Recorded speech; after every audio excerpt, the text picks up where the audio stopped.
오늘은 마태복음 20장 29절부터 34절까지의 말씀을 함께 나누어 보겠습니다.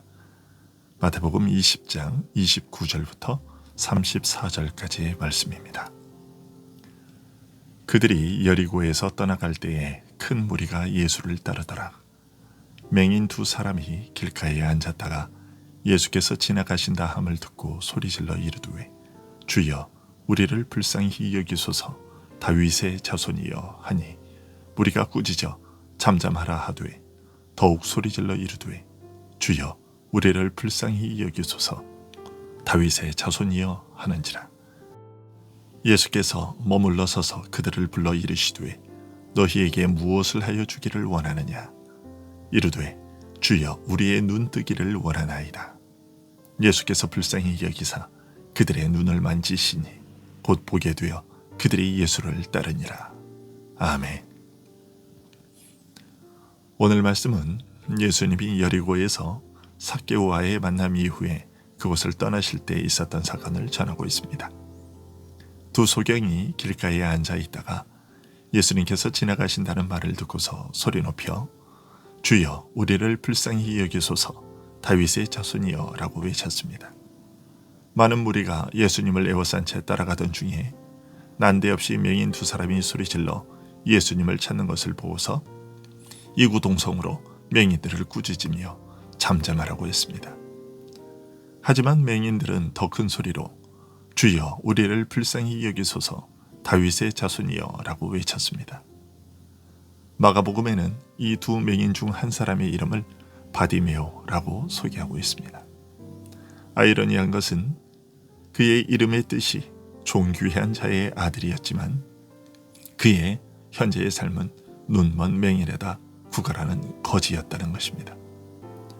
이런 바디메오가 자기와 같은 처지의 다른 한 맹인과 함께 길가에 앉아 구걸하다가 예수님이 지나가신다는 말을 듣고서 다윗의 자손이여 우리를 불쌍히 여기소서라고 외친 것입니다. 하지만 무리들은 바디메오가 외치는 이 소리를 듣고서 잠잠하라고 꾸짖었습니다. 아마도 소란을 피운다고 그랬을 겁니다. 하지만 예수님께서는 그 앞에 머물러 서서 그 맹인들에게 너희에게 무엇을 하여 주기를 원하느냐고 물으셨습니다. 그리고 그들이 눈뜨기를 원한다고 말하자 그들의 눈을 만져주셨고 그러자 곧 그들은 앞을 보게 되었습니다.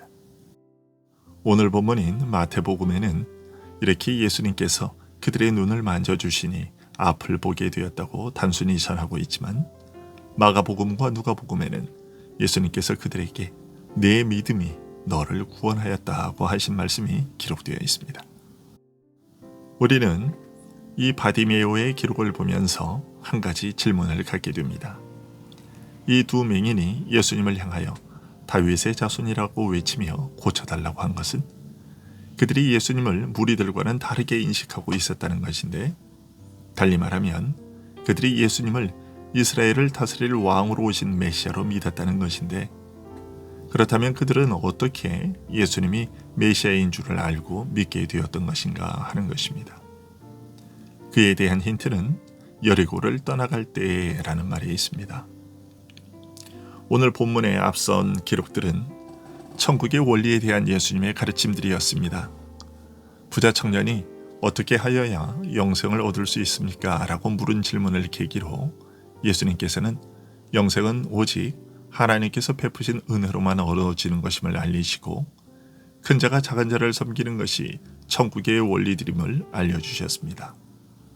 이런 가르침들이 부자 청년의 사건과 포도원 비유와 십자가의 죽음과 부활의 사건이 있을 것임과 요한과 야고보가 주님의 좌우편에 앉게 해달라는 요청과 제자들이 이 요청에 분개했던 사건들을 통해 알려졌습니다. 이런 사실들을 언급하다가 마태는 오늘 본문에서 갑자기 주님이 여리고에서 떠나갈 때라고 언급하고 있는 것입니다. 이것은 여리고에서 어떤 일이 있었음을 의식한 표현입니다. 그러면 여리고에서 있었던 일은 무엇일까요? 바로 삭개오의 사건입니다. 삭개오는 예수님을 만나고서는 부자 청년과는 완전히 다른 모습으로 변했습니다. 부자 청년은 그의 모든 소유를 팔아 가난한 사람들에게 주고 주님을 쫓아라는 명령에 근심하며 돌아갔지만 삭개오는 주님을 만나고서는 그가 먼저 나서서 자신의 소유를 팔아 가난한 자들에게 나누어 줄 것이며 자신이 남의 것을 토색한 일이 있다면 4배로 보상하겠다고 했습니다.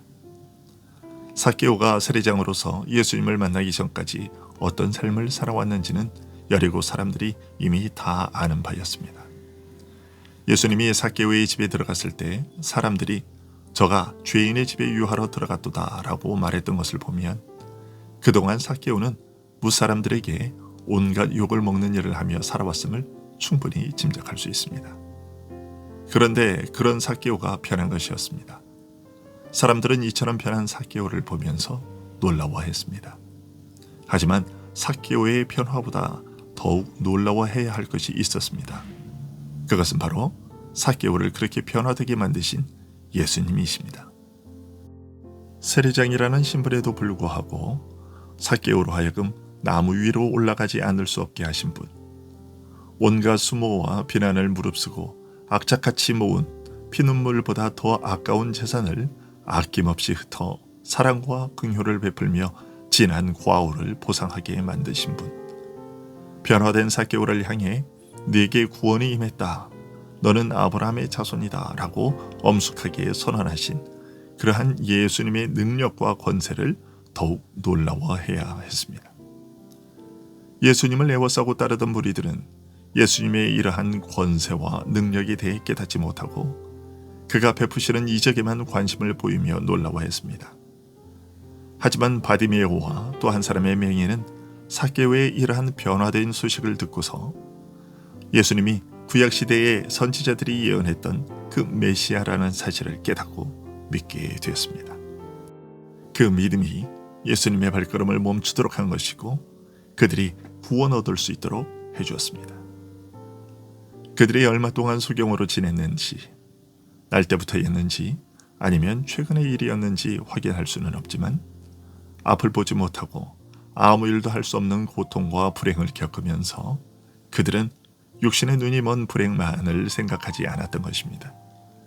그들은 자신의 영혼이 눈먼 것을 의식하게 되었고 남에게 구걸하여 살아가는 자신의 비참한 처지가 자신의 영적 처지를 나타내는 것이기도 하다는 사실을 알게 되었습니다.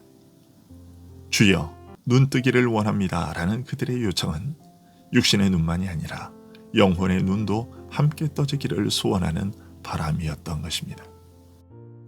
육신의 눈을 뜨게 되는 것만 바랐다면 눈이 떠지는 순간 자신이 원하는 곳으로 가버렸을 것이며 육신의 눈과 함께 영혼의 눈이 뜨이지 않았다면 길에서 즉시로 예수님을 쫓지는 않았을 것입니다.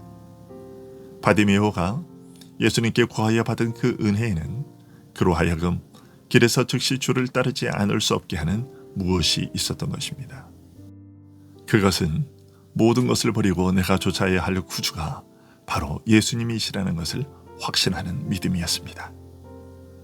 비록 거지여서 재산 같은 것은 거의 없었겠지만 그래도 그 모든 것을 버리고 주를 좇는 제자가 되었습니다. 무엇보다 자기를 부인하는 자세로 주님을 따르는 자들이 되었던 것입니다. 이것이 오늘 우리들에게도 동일하게 요구되는 삶의 자세입니다. 즉, 가진 것이 있든 없든 내게 있는 모든 것을 버리고 주를 좇는 자들이 되어야 할 것입니다. 자기를 부인하고 자기 십자가를 지고 오늘도 섬기는 마음으로 주를 따르는 우리들이 될 수 있기를 소원합니다. 기도하겠습니다.